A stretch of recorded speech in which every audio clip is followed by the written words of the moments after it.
Hello friends. तो आज हम बात करेंगे स्टेक होल्डर मैनेजमेंट के बारे में।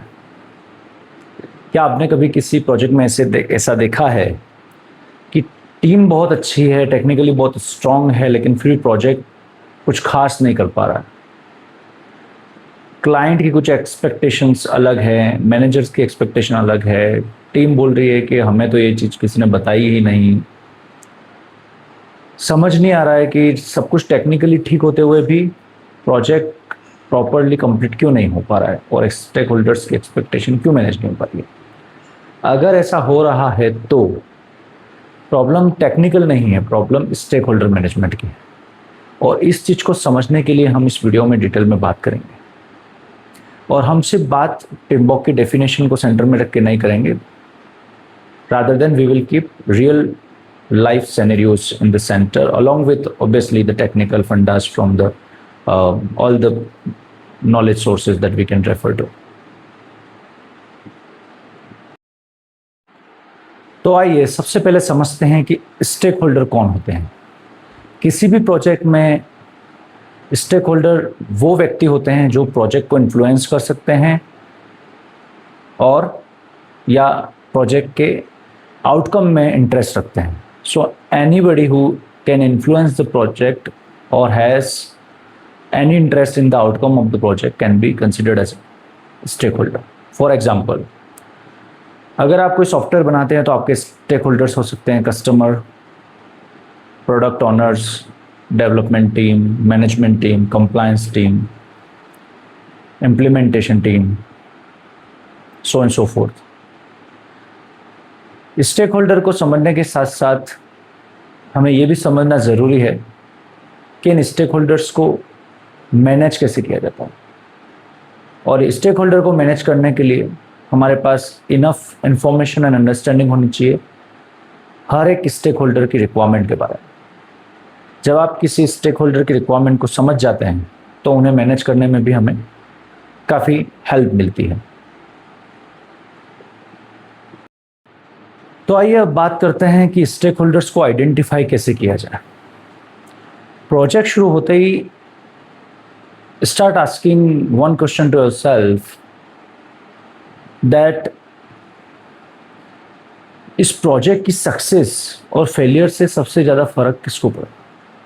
Who is going to get most impacted because of the success और the failure of the intended project? जैसे ही आप इस क्वेश्चन को पूछेंगे आपके दिमाग में अलग अलग roles, name of person, teams के नाम आने लगेंगे। जब ऐसा होगा तो आप उसको लिस्ट डाउन कीजिए। जैसा कि अगर आपका प्रोजेक्ट कोई सॉफ्टवेयर का है तो आपके दिमाग में आएगा कि ये कस्टमर है, अगर इसकी सक्सेस होगी इस प्रोजेक्ट में तो इनको इस तरह से बेनिफिट होगा, ये डेवलपमेंट टीम को इस हिसाब से बेनिफिट होगा, क्यूए टीम को इस हिसाब से बेनिफिट होगा। ऐसा आपको अपने आप से रियलाइज होने लगेगा। Make a list of those stake holders और उसके बाद नेक्स्ट स्टेप में आप ये पता लगाइए कि उनमें से कौन सा स्टेक होल्डर ऐसा है जो सबसे ज़्यादा प्रोजेक्ट को इन्फ्लुएंस कर सकता है, कौन सा स्टेक होल्डर ऐसा है जिसको उस प्रोजेक्ट में सबसे ज़्यादा इंटरेस्ट है, और उन डिटेल्स को भी डॉक्यूमेंट करना शुरू कीजिए। अब इस स्टेज पर हमें स्टेक होल्डर स्ट्रेटजी बनाने की ज़रूरत है। और स्टेक होल्डर स्ट्रेटजी बनाने के लिए हमें आवश्यकता है कि we understand the power and interest formula. So on the basis of power and interest we can mainly categorise stakeholders in 4 categories. First is high interest, high power, high interest category. इस category में आने वाले stake holders जो हैं उनको हमें timely update देने की रिक्वायरमेंट होती है। We have to make sure that they are timely informed about the progress of the project. We need to regularly engage with them. These stakeholders are such as key sponsors of the project sponsors, and the key customers. Now the next category is low power high interest. इस category के अंदर आने वाले जो stake holders होते हैं उन्हें हमें टाइमली अपडेट देने के साथ साथ इन्वॉल्व करने की भी रिक्वायरमेंट होती है, such as QA team. So those teams are key contributors in the project, so it is good to keep them engaged as well. The next one is high power,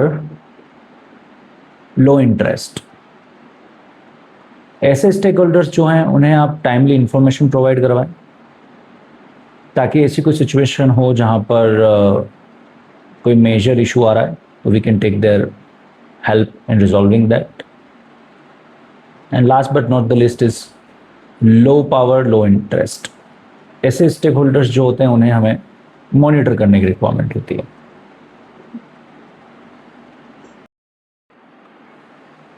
तो यहाँ पर एक common mistake ये होती है कि हर stake holder को कई बार आप सेम इंफॉर्मेशन प्रोवाइड करवा देते हैं. We have to be careful about this when you do the stakeholder management, that you provide the required information based on the nature of the stakeholder. For example, कि अगर कोई project में delay हो रहा है तो while communicating to development team, we have to talk about those technical blockers.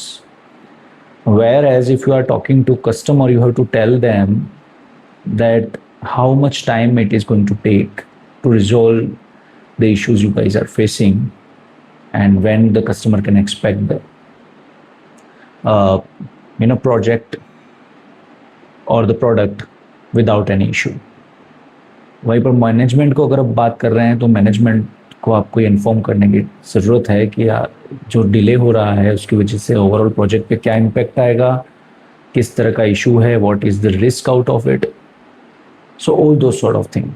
So that is how you make sure that the information that is being communicated to various teams is about the different situations, or about the same situation but from the different aspect, and you avoid communicating the same information to all the teams, because that can eventually lead to further delay in the process and confusion as well sometimes.